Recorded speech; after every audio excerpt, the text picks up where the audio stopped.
And Yeah, so even like right, and I want to just chime in because it just resonated in my spirit. Like even with you going through all of that, like you keep saying that, I'm facing all this. I'm in mental season. My son is not speaking. We're dealing with, financially, where we're just having enough just to get by. So even with all of that going on, you're being obedient to God. God has blessed you and your family with another seed. You got another baby that's coming. girl. So even with that being said, because I just, experienced, Chastity just experienced too, when you have another baby that's being brought into the family, into the household, you're now thinking about the finances and the providing for that child. Mm-hmm. So God, not am I only in this season where we're only having enough just to get by with this one baby that's struggling, that these people just told me that we need to pay $100 a session for him to go to speech therapy. Mm-hmm. Now, God, you're bringing in another seed, Father God. So God, you want me to be obedient to your word and be obedient to what it is that you're telling me to do and stay in your will. But Father God, we got another child that's coming in 9 months. We got another child that's coming in 8 months. What am I supposed to do? And he was like, you can't go back to work. Because that was where I was at. So when I remember crying, I was like, what do you want? What do you want? Mm-hmm. I was like, at this point, I don't have it. I don't have it. And it was, I mean, he sent a lot of people to speak to me during that time. Like, this is just a season. It's going to end. I remember but I had to dig deep because there were a lot of things that he was showing me that deep-rooted stuff of, you don't trust me.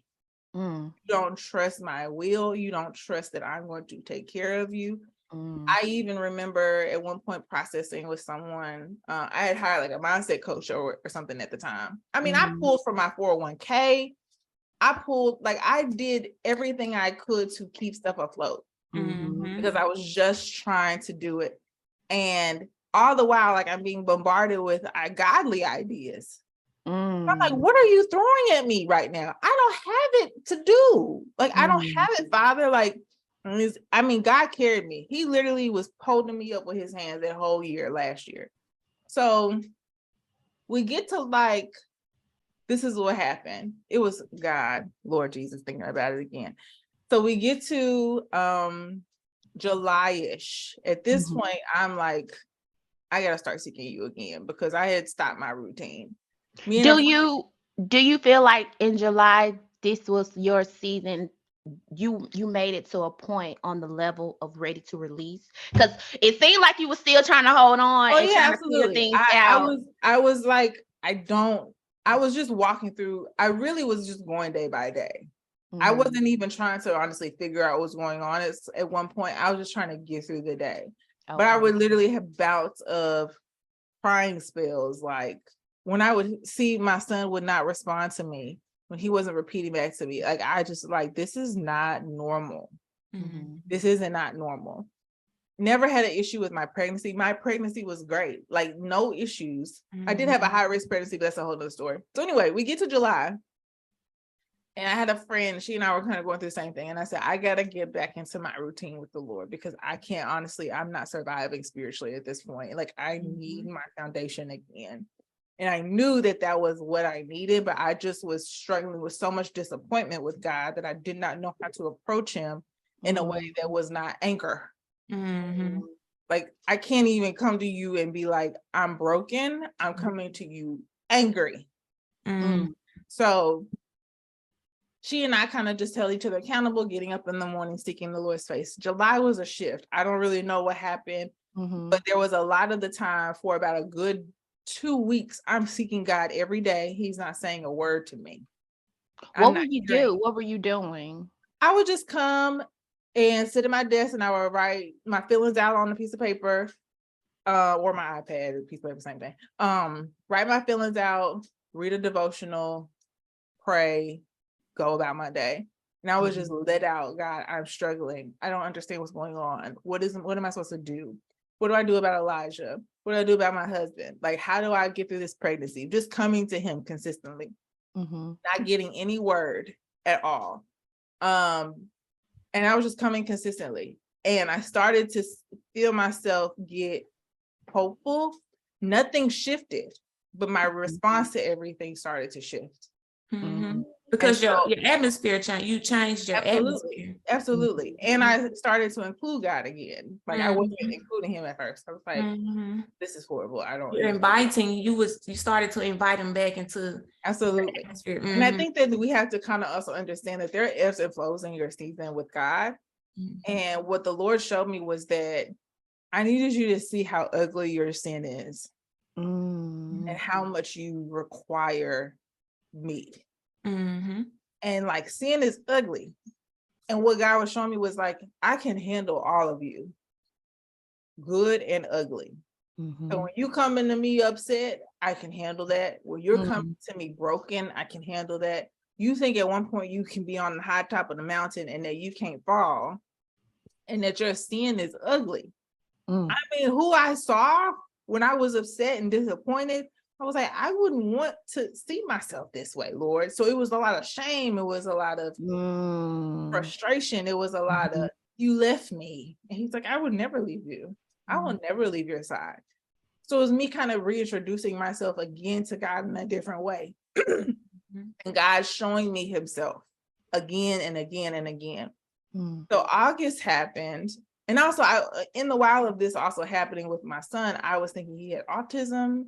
I was like struggling with so everything was a trigger. If I would hear my friends' kids talk, I would ball out. All those reminders of what you're lacking right now. Well, what it appears to be like you're lacking. Yeah. And then also, it's the tricks of the mind that makes you think, oh, it's way worse than what it is when you're in this season of Google, Dr. Google. Yeah. Sure. So that's why you were like, okay, is he autistic? I'm a person of clarity. So that can be a blessing and a curse at the same time. So I'm in the same boat. Like I thrive when I understand something and can put a name to something. So when I was trying to figure out what's going on with him, I'm like looking up everything, like what interventions I need to find, X, Y, and Z. So August came, my son caught COVID, and we ended up, me, him, and Nico ended up getting COVID. We were stuck in the house for 2 weeks. The 2 weeks of time that we were in the house, two things happened. My husband had got a new job at the time, so he ended up switching jobs.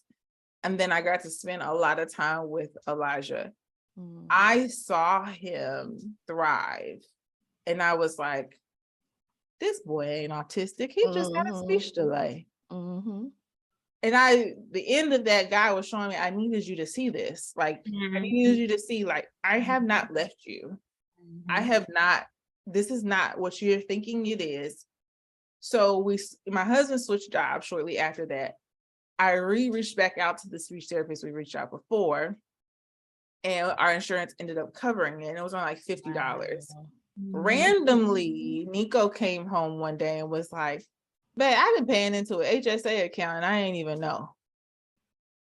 So he ended up, and still is, getting speech therapy for free because we use this HSA. Girl, all along. It was there for you all along. And didn't even know. So he's been in speech now since September. He's met like all his goals currently. Wow. And has thrived. The other thing that happened shortly after that was God was telling me to he told me to expand my therapy practice. And I was probably like 7 months pregnant at this point, almost 8 months pregnant. And I'm like, sir, I ain't about to push a baby out of me. What do you mean expand this practice? I can't see no more people. God, like, look, here you go again. Baby, I be bamboozled. So baby, you be hard-headed, Roslyn. Yeah, I do. No, literally, I am that child. I'm hard-headed. So in between this season, I was also looking for a job. I was like, I'm gonna go. And I think God gave me the grace to explore that, and came to a point before I extended the practice of almost getting a job. And he was showing me like, you don't have time to get another job. There's other things for you to do. So I was like, okay, let me be obedient. He had told me then to extend the practice. So I opened up, put a consultation link on my directories that I'm on, and I started just getting people. I mean, I was getting like 3 or 4 people in a week in my private practice. So by 9 months, I worked up till I was 38 weeks. I don't know what I was thinking, but here we are. I was 38 weeks counseling. Oh my God. I don't know why I was doing that. Well, Chelsea, you remember when we did my podcast interview? Yeah, I know you I was pregnant. And so now after I had Amir, I restarted my practice back in March. I'm almost full because I opened up that, and it's giving me the opportunity to be able to work from home. I can have him. We're good financially now. And it brings me back to when you were at point A of your journey, of this journey, a part of your story. You was like, I like what I'm doing with the coach because it's convenient. I get to work from home. The money is good, da da da da. And God's like, because he told you that he wanted you to just stay in mental health. And you was like, what? But he's like, although, I want you to do in this, I'm still going to give you the desires of your heart, but it's just going to be different. It's going to be within the desires of what I have for you in my will. And his timing. And his timing. Yeah. And so shortly after having Amir, I switched Elijah's daycares. I was very scared about that. Switched him to daycares. He is the amount of words my baby says now in a month and a half of being there is mind blowing to me. And so God, and even, that story, Jesus, my God. So my doula at the time switched her baby to this daycare. It's like a learning center essentially. And I had been praying. I said, Lord, I need to move this boy. He cannot be in this home daycare anymore. Love my daycare lady. She was great. I'm even going to send my baby to her.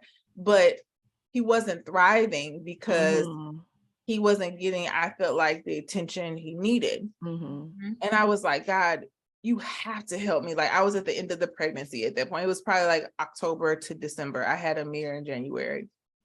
And he was like, do not move him. And I said, sir, I need my baby to talk. Like, what's going on? You got to help me, like, figure out what's going on. So he was like, do not move him. So when I had the baby, I said, Lord, look, we got to start something to get him help. So my doula had made mention to me, like, why don't you just call? I said, Lord, I'm going to pray about this to you. If it is supposed to happen, let it be easy. Call the new daycare. The director and I talked. She had just came off of maternity leave. So she wasn't even available before all of this. She came off maternity leave, called her. She said, well, is he potty trained? I was like, well, he's been getting potty trained in his daycare since November. So yeah, she was like, as long as he's wearing pull-ups, he can come. She was like, we really don't even take kids until they're 2.5. He had just turned 2. She said, we really don't take kids until he's 2.5. And I have 1 spot. Wow. He needed to finish getting potty trained at his old daycare. You trying to pull him out? I was like, we'll come. He came. She said, when do you want to start? When do you want to start? I said, we can start next month. And we put him in the following month. It's been beautiful. And my old daycare lady, she was like, we don't want him to go, but it's fine. Another baby too. She was like, anytime you're ready. Yeah. Provision. Leaving the right way in the right time. You still got a good relationship with the old daycare. You can bring your other baby and know your baby gonna be trusted in good hands because you left in a good way and God's timing. God said, let me order your steps. Let me care for you. Let me take care of you. Let me order. That was my whole thing last year, was like, you got me out here. You ain't gonna take care of me. Like, and this brings me, that's a deep-rooted thought. And it brings me back to like our title for this episode, having a baby after your 30s. And where I was going with how we try to box ourselves in and how things should look and go for ourselves, that even in your 30s, when we try to put ourselves in our mind in this mental time clock, get married when I'm about this age, have my job together by this age, have my baby, and then this and that, even it doesn't, you can have your first baby in your 20s, you can have your first babies in your 40s. There is no perfect time to do what you need to do. Absolutely not. Rather your baby is a business, rather your baby is it was an actual baby, rather your baby is a new relationship, rather your baby is singleness, rather your baby is trying to be absent, rather your baby may be walking with the Lord. There's no perfect time. And I think that's the thing. Like I think now when I think of my career, like in some way, shape, or form, it's kind of established, but there's so much that has happened and so many transitions we've experienced, even with getting married and having kids, that looks so different now. Like we have to now manage in our 30s. I'd be like, Nico, we're gonna be in our 50s with kids that just graduating high school, and that should be the time we should be traveling to Paris. He's like, well, you're right. But at the same time, it's like that timing, you can't predict. Really, the only thing you're supposed to do is be obedient. And the thing that I like is that with God, he make it so that he put us in situations where he make it so where we can't do nothing but honor him. Because if you wouldn't have had the relationship that you have with God, if you wouldn't ever listened to him, you could have easily got another job, and that other job could have been, if it wasn't for the other job, the second job I got, or if it wasn't for, it could have been that. But because you were obedient, because you have the relationship that you have with God, it's because of God. Giving glory to him. Yes, that whatever situation that you're in now is because of him, not the second job, not the additional job, not the money. Because you said that finances was like my slick savior. Yeah, because there was so much deep rooted past stuff. Like my parents owned a business. They lost their business. They were millionaires, and their business grossed millions of dollars.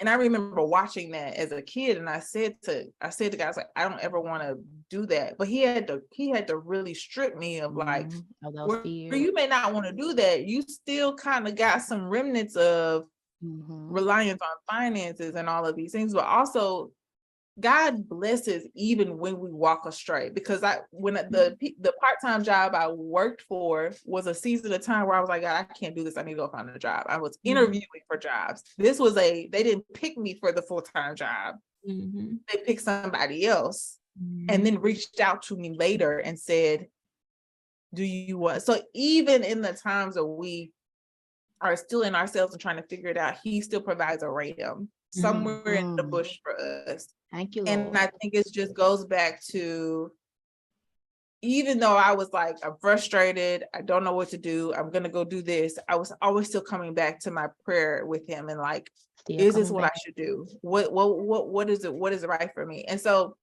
I'll say, like, just even having a baby in my 30s, you're still figuring stuff out. Like there's just no perfect time. And I think when you put yourself on that timeline, you put God in a box. Because when we're comparing ourselves outside looking in, we're like, oh, me being a mom would be so much easier if I was married. I would not be going through this if I was not a single mom. Baby, listen. There's just a different strategy. Like I think for single parents, there is a higher level of reliance on support. And if you think in your mind that you can do this, I pull on my support as a married woman all the time. Because there's no way you can do it. You better pull that support. Absolutely. It's a prideful thing to think you can do it on your own. It's an extremely prideful thing to think that you can handle all of this on your own. Wow. To the point, even to the point to where the mental space that your husband can't handle it.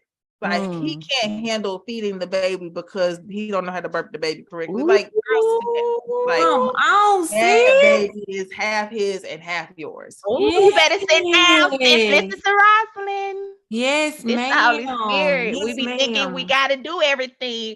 Yes. You submit and sit down, honey. This is child too. And that goes to that goes to the question of like, how do you balance? How do you balancing? If Black women, we're so used to doing everything. How do we let our hands go, because it's hard letting your hands go when you're so used to Girl, I be fighting my life. Yes. No, I really am taking care of it. So the first thing is that you got to know you're worthy enough to be helped. Most of the time, we have grown up in households, myself included, where mom did everything. She took on the burden. So that has been modeled to you.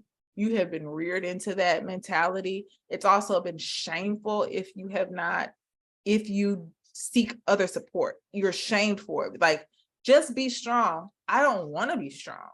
In fact, I don't want to be strong to the point to where I want to be weak.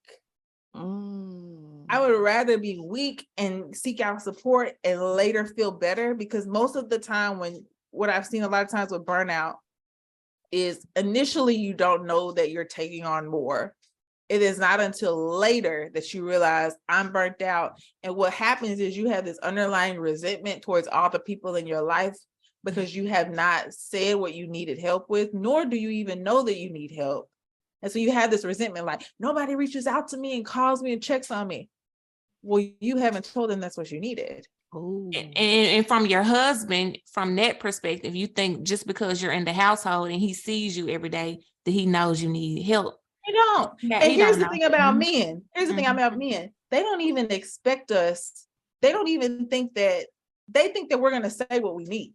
They don't know that in our minds we low-key piss at them because you ain't took the baby from me at night. You see me in the middle of the night. It's like you should know. I'm up here with the baby, and it's like, but you didn't ask. So there's this expectation to read minds because we read minds. We see they need a break. We see they playing the game for 2 hours. They just need a break away from life, but they don't do that. They're very literal. And so when you don't say what you need, you expect other people to do it. And these are unmet expectations that end up creating resentment, anger, and frustration. And then you start blaming everybody for the reason why they don't help you and the reason why you got to do all this stuff. And it's like you have an unspoken expectation. So I tell Nico, take the baby for an hour. I'm about to get in the bathtub and sit. Girl, this is so good. This is so good. I hope y'all taking notes. I don't want. I have a client that needs you to take both these kids. So I can make this point real quick. I need you to cook dinner for your son. I've been up all night with the baby. Can you get him up in the morning? And here's the thing, we feel bad about asking that because we think they're going to be upset. Yes. Even if they don't show enthusiasm about it. Who cares? We like, never mind. I got it. I got it. We got to stop doing it. I guess. Ask for what you want, sis. Ask for what you want. Ask for what you need. My mama comes over here 2 days a week to wash the baby and wash our clothes. Who is mad? Not me, because I don't want to wash the clothes and fold them. People put them up for us. Girl, this is so good. I feel so bad. I was like, girl, you don't need to do that. She was like, why? I can do that for you. Okay. And when she did it the first time, I was like, you come in on Tuesday or Thursday.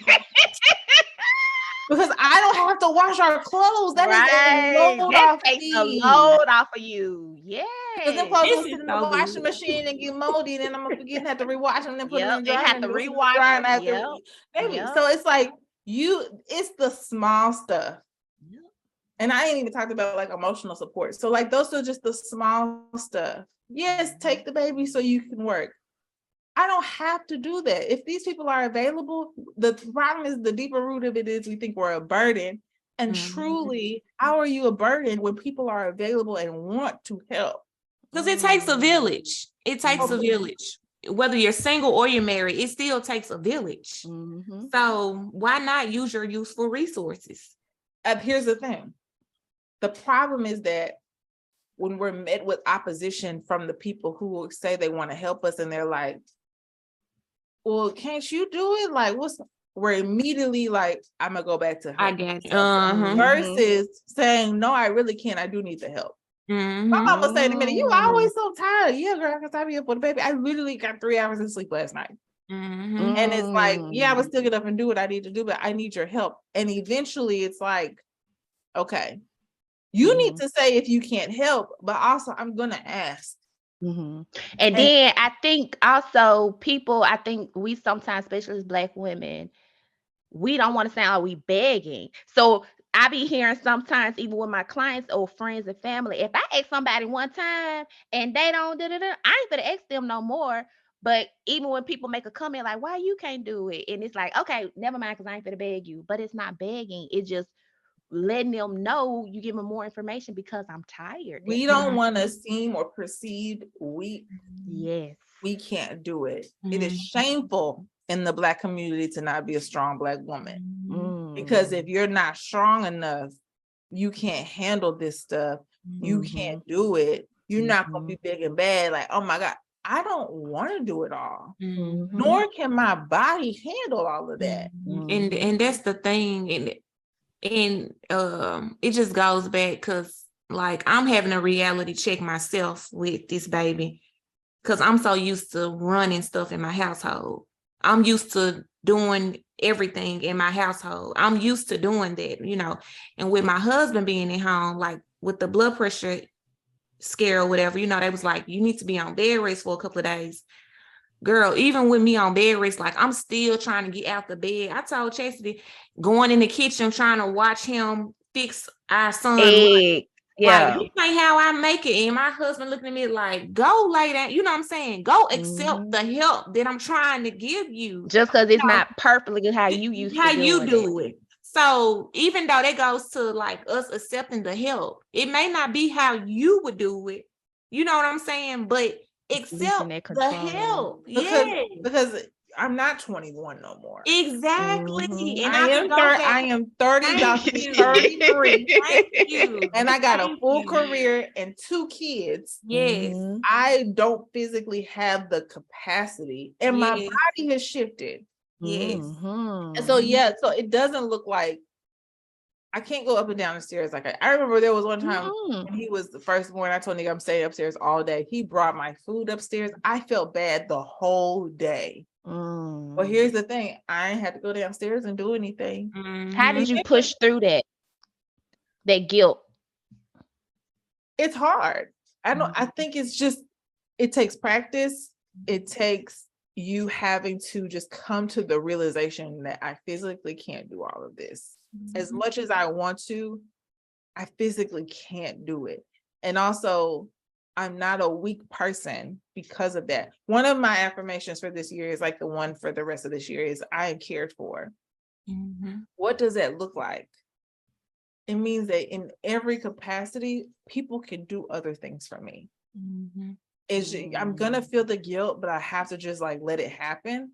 But the guilt is more so from a place of me feeling ashamed of the fact that I can't do it. And the fact I can't carry all of this. And I want to, but that is a condition. I've been conditioned to do this in my life. This has been the example. This is what has been modeled to me. I am breaking that mold. Just all Black women. And I was listening to a podcast. I'm gonna give y'all the name when we, you know, but she was talking. It's called Motherhood is Political. I'm just gonna go ahead and tell y'all. We shout her out. Yes, hey girl. Y'all, she is the truth. She's actually in Atlanta.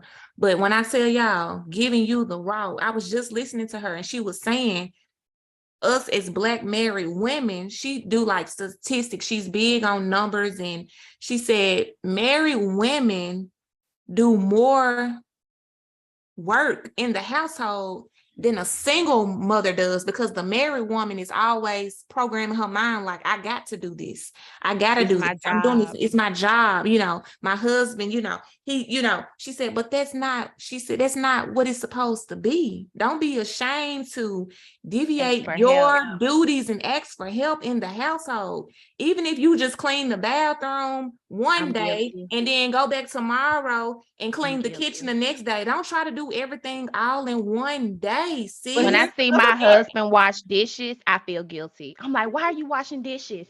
Girl. It's like something in me feel like you're supposed to be washing the dishes. Why are your husband washing dishes? He's been working all day. I've been working all day. But I think it takes practice, because you get to a point eventually where you just don't care. Like I told my husband this the other day. Care. I said, I said, I am so proud of myself. He was like, wow. I was like, because I usually would beat myself up about dishes being in my sink because I was the way my mama taught me, no dishes in your sink. Make your bed up as soon as you get out the bed. Do all of these things. And I used to beat myself up about that. I said, but baby, them dishes been in that sink for 2 days. I ain't. It was a level of pride. I'm not stressing myself out to clean them. I'm not doing nothing. I get to him when I get to him, and if he decides to clean them, he can clean them.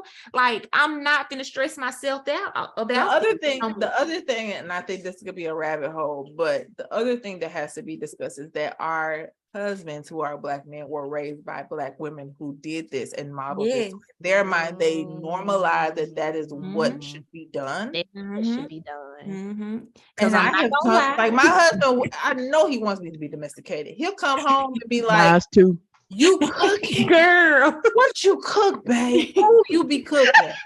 And I'll be like, so the days I don't cook, he'll come home and be like, "You didn't cook?" No. And he was like, why? Because I don't feel like it. Exactly. Y'all, I'm gonna tell y'all, the other day, we ate a grilled turkey and cheese sandwich. That is not like me. I cook breakfast, lunch, and dinner, but I cannot stretch my capacity. I can't stretch myself no longer.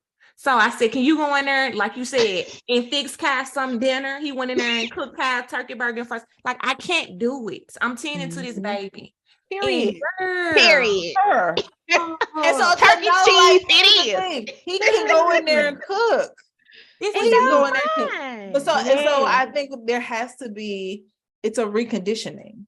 Yeah. Because here's the thing, when you're in your 30s, you're not in your 20s no more. Since you have a career, you have a house. Who made all these dang on bills? Why do I have a house and 2 kids and I still feel childish? Like I still want to go to brunch. I still want to see my friends. Like I want to still be childish. Me too. Real situations happening. Yes. You don't get to, and we're not even talking about sex. We're not even talking about girl, like we got to invite you back on. We got to invite you back on, baby, because you hitting some stuff. No, you're not even talking about like my body, my libido is trash. I get moisturized like I used to. Come on, sis. Because of that, it's like I don't know what to do. What do you mean? Now let us know. Do we need you want some time? Can I have some time to go to sleep? Do you not just understand? Look, do you not just you back in the game? And this is time I'm ready, but by the time I'm asleep and you like touching me, I'm going to bed. Sorry. Do you not just understand? I just pushed the baby out. Bro, I was 3 days after having a baby.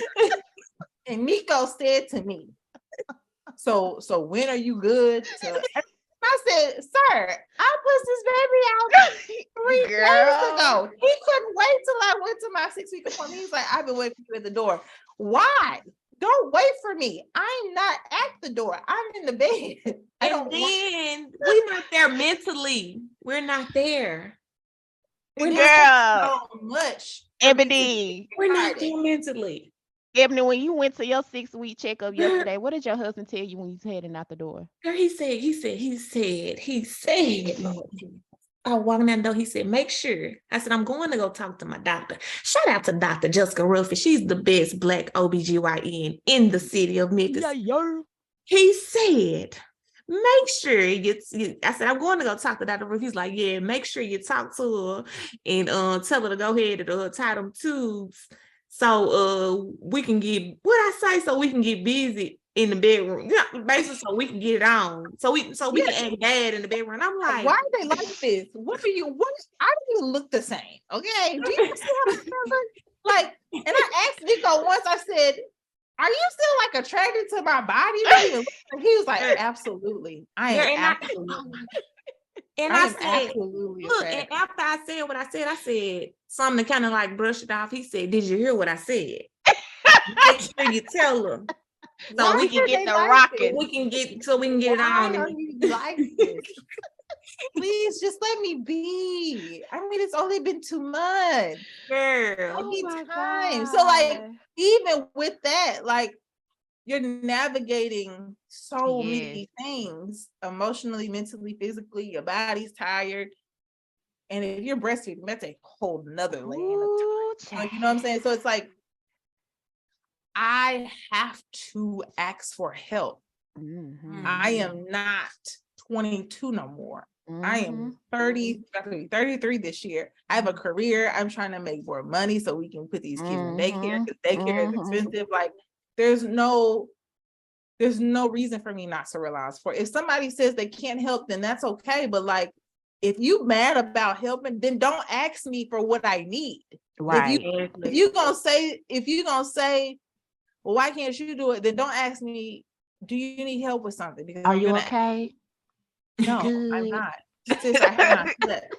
I'm glad you asked me if I'm good, because I'm not. Actually, can you mind doing the bathroom tonight? The white people do it all the time. They do it all the time. Yes, ma'am. They do it all the time. They do it all the time. And the thing is, for me, because I had my son, my first child is such a young age, and I'm not gonna lie, like with that, it was strictly me. Like it was just me and my son, me, my son. So my mind is programmed to not ask for help, to not call family members, to not, my son doesn't go anywhere, you know, none of that. But my mom, y'all, shout out to my mama, because I was on the phone with her yesterday. She was like, I'm off Sunday. I can come over there Sunday, and you want Troy, y'all can step out for a minute. And I was like, at first when she said that, I was like, no, we good. I said it. I said, no, we good, because she already is coming on the 15th. Girl, look, we have to put it on cameras. She's coming on the 15th, and she's going to keep the kids while we get out for a minute. And I was like, nah, we good. And then she said it again. I was like, you know what? I think I'm going to take her up on that offer, even if we just go driving around the city. My mother-in-law kept the kids overnight. She's the last 2 weeks. I said, I gotta get her a nice birthday gift this year, because literally kept the kids overnight. Now my whole brain was like, the baby's gonna fall off the bed, he gonna hit his head, something gonna happen. But me and Nico went out, and you had a time. And I acted like a married woman. I sure did. I sure did. I was a city girl for 12 hours. Hey, real bad. So with that being said, like, it's necessary for us to, and I think the thing is probably that we need a list of things to be like, you can help with this. Yes, do my laundry. You can do my laundry, and I would love you forever. You ain't even gotta hold the baby. You ain't gotta do nothing. You ain't gotta hold the baby.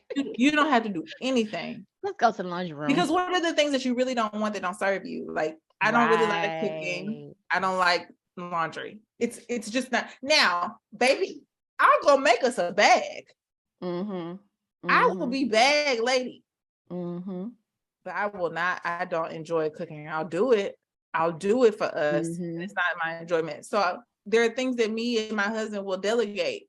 You have to talk to your partner about this stuff to say what you need, because good Black men want to help their woman. Like, there are men that really want to help their woman, and they're like, I see she doing too much. Get in your mind that you don't have to do everything. And shout out to the women that are single that's having these babies, because me and my husband say all the time, like, I just don't see how. I don't see how, y'all, because baby, it's a struggle. It is. Let me tell you. Shout out to y'all. Shout out to the single moms that's having these babies and on their stuff, doing what they need to do. Without that support in the house, you may do have those outsourced resources, but just the overnight support, or just the support to say, here, I'm going to take a bath, get the baby for an hour. Shout out to y'all, because baby, y'all don't have that. No. Yep. You gotta have your baby in the bathroom with you while you're trying to shower. Baby, I remember.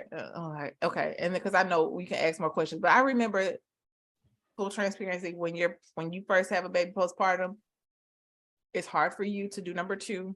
I remember breastfeeding Amir on the toilet while Elijah I was trying to feed him toast, and I said to myself, there is no way in this life Mm-hmm. I don't want to do this on my own. Mm-hmm. And I remember my mama coming in the door because she was picking up Elijah, and I said, "Come get him! I'm trying to use the bathroom." It's a real moment. So you see what I'm saying? It's a real moment. So to think that I have to be strong in this moment, no, sis, put that. Don't want it. Put that. You can have it. Yeah. So, well, in closing, this has been really, really good. I hope y'all been taking notes. You may have to rewind. It is fine. We may have to make this a part 2 because this is really, I want to make sure y'all get all of this. Don't be trying to fast forward. So we may divide this in 2 episodes. But in closing, Roslyn, again, thank you for coming today. This has been really good. Yes. Don't think this is your last time coming out. Girl. When I said you hit all okay, I already wrote down like some more topics for the next episode we invite her on. Because this was good. So thank you, sis, for coming in, spreading the jewels on today. But in closing, with the journey that you share with us, a part of your story that you share with us on today, I actually have like 2 in 1, a twofer. Okay. So now that you were able to see the light and dark side of the hope within your journey when you was pregnant and with your business and everything, with everything that you endured, would you still pick that purpose again and do it all over again when you now knew what was all involved with you going on this journey with having this baby and starting your own? You knew what you were gonna have to endure to get to where you are now, starting your own practice. Would you do it again now that you know the pretty and ugly side of your purpose? And 2, what have you learned in your faith on this journey as a mom? How has it kind of shaped you? Just this little part. How's your faith shaped you as a mom? Doing it again, if I knew, I would, girl, I ain't gonna lie to you. I wouldn't say I want to do it again, but I would do it. I would do it again, knowing that God would always come through, like always come through.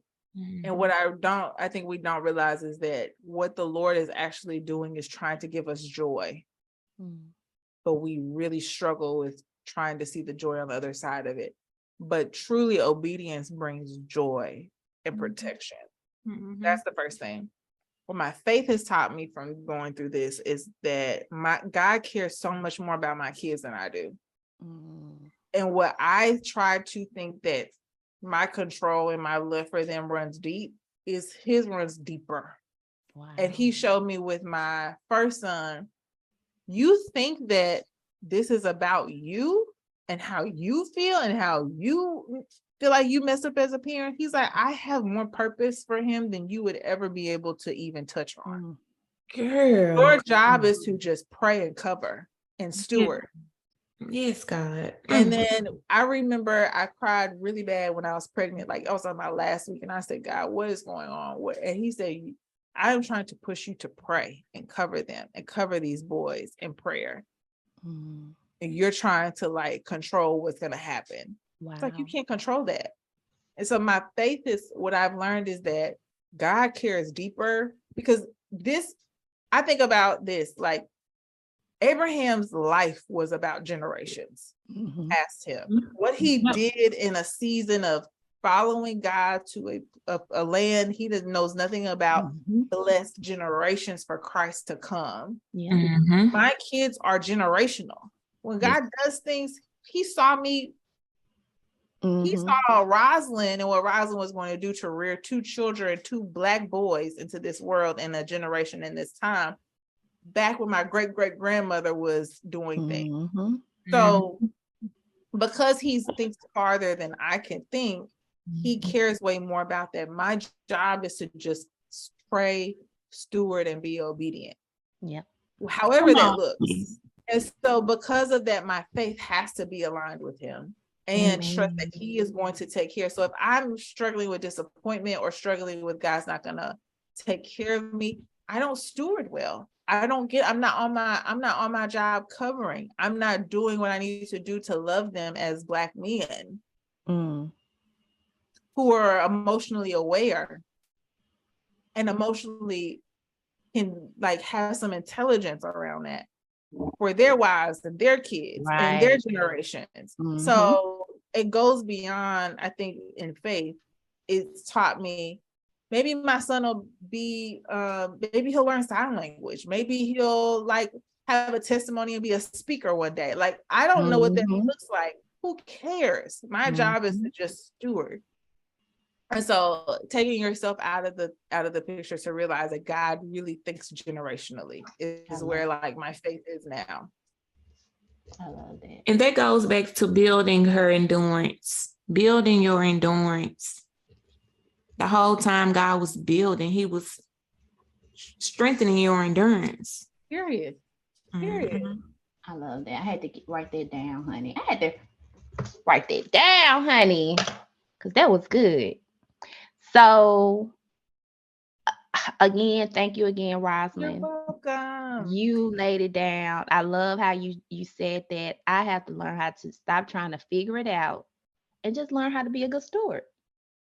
God, I am really the steward of these children. I don't control them. They're going to spend more time out of their life as an adult outside of my care. I'm just in charge of this infant time, this infancy time of their lives. But they're going to live way more life without me. So you gonna be, and that's the way of the cycle life we hope to have it, where I'm gonna be gone, they still gonna be here, carrying the baton. So I'm only responsible for the very important years of life. So yep, I love that. Learning to let go and to know I don't got to figure everything out. I just need to know how to steward it good. I love that. So Roslyn, I do want you to share with our Boss Up family, our BFF. I want you to share with them, how can they find you, how can they connect with you, and to hear more of all these good gems that you've been sharing with us on today. So the main space to find me is probably on Instagram. Yes, y'all. I go in and off on Instagram. Some days I post. See the truth. I love sharing my life. Right now I'm in a season of I'm updating life. I'm not posting nothing about business or nothing like that. I'm just sharing myself. So Instagram is Roslyn Renee. You can listen to the Therapy as a Christian podcast on all platforms. Those are the two of the main spaces. I am also in this time too where I'm really talking to my email list. So if you want to join my email list, just go to my Instagram and you can like click that to sign up with that. That's it. That's truly where you can find me. One question for the listeners, because I know they're probably wondering, some of the women, are you still accepting new clients? I am accepting clients. You can only live in Tennessee and Arkansas. I plan to extend to Mississippi and Georgia this year, but I have to do all of that this year. But yes, you can sign up for therapy with me. So all you have to do is just send me a DM on Instagram. That would be the best way. Or if you find me on like Therapy for Black Girls or Psychology Today, you can schedule a consult. But those are like the places you can find. But if you send me a DM on Instagram and say, hey, I heard you on the podcast, then I can send you a link to schedule a consult. Ladies, do y'all hear that? Make sure y'all connect. And I ain't gonna lie, I'm a toot the horn of the Lord. I think I'm a great therapist, to be honest. Okay, period. Y'all heard the gems today, and they were just like a little appetizer. So imagine what you can get in a full-on session with her. So thanks again, sis, for coming on today. We love having you on and be looking out for another invitation. I'm just saying, I'm throwing it on there. No, that's fine. That's fine. Anytime you want me, I'm good. Yes. All right, well, y'all. Take care of yourselves, ladies. Yes, thank y'all for joining in on today. We will catch y'all in the next episode of Unapologetically Me in Christ. Bye.